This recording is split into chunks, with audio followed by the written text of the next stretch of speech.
Hi, this is Kerry Artek with Wicked Stocks, bringing you your daily Tesla report for Friday, June 16th, 2023. Let's take a look at the charts.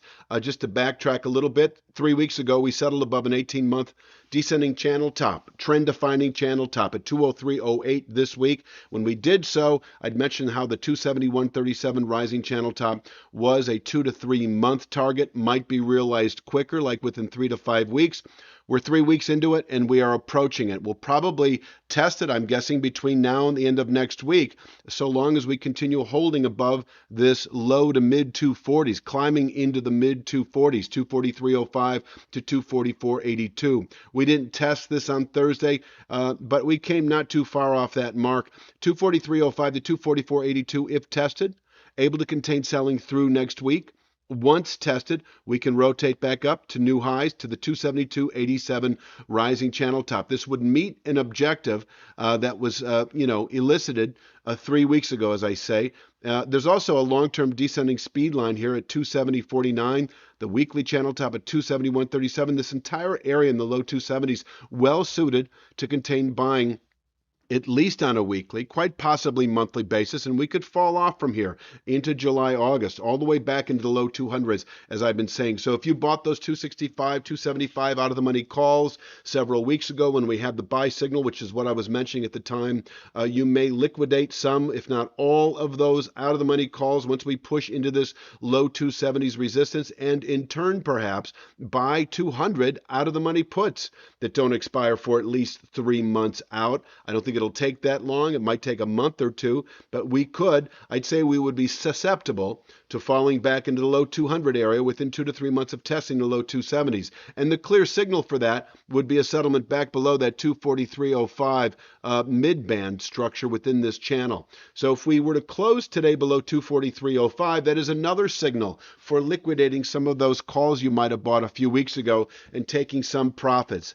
Because I think this market then, if we were to close below 243.05, is highly susceptible to falling back to the 203.08 long-term channel top once again within a matter of, the timing of that is next to impossible, but I will say within 3 to 5 weeks or less of closing below 243.05. That is our down pivot through the rest of June and into early July. So if we close below 243.05, and you're long this market and your time horizon is only 3 to 5 weeks out, I would suggest liquidating that long position and find a way to get short, whether it's getting short the stock itself or buying 200 out of the money puts that don't expire for at least a month. You may go several months out on that. Until then, I'm not anticipating that downside. What I am anticipating is a Met objective that I think is right around the corner at 272.87, and today 258.15. I have that. That actually is a Fibonacci level. Where do I have it properly drawn?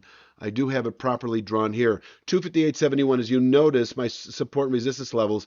The high settlement price that was put out on Tuesday, the high settlement price following the January low is 258.71. The high on Thursday was 258.95. I'm going to call that our upward pivot point for the day and into early next week. And so pushing or opening today above 258.71 does signal 265.74 on an intraday basis. As you recall, I was mentioning this before, it is this intermediate low area here. If you go back into the late summer of 22, we had a kind of a triple top thing going on here. The intermediate low inside here was 265.74. Nothing overly significant, but certainly capable of containing daily buying pressures. And I will also say that if we close today not above 258.15, hold on a second, but above 258.71, then we should, over the next 3 to 5 days of closing above 258.71, reach the objective at 272.87 on the daily chart,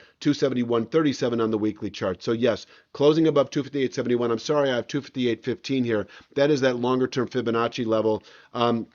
If we close above 258.15, is that bullish?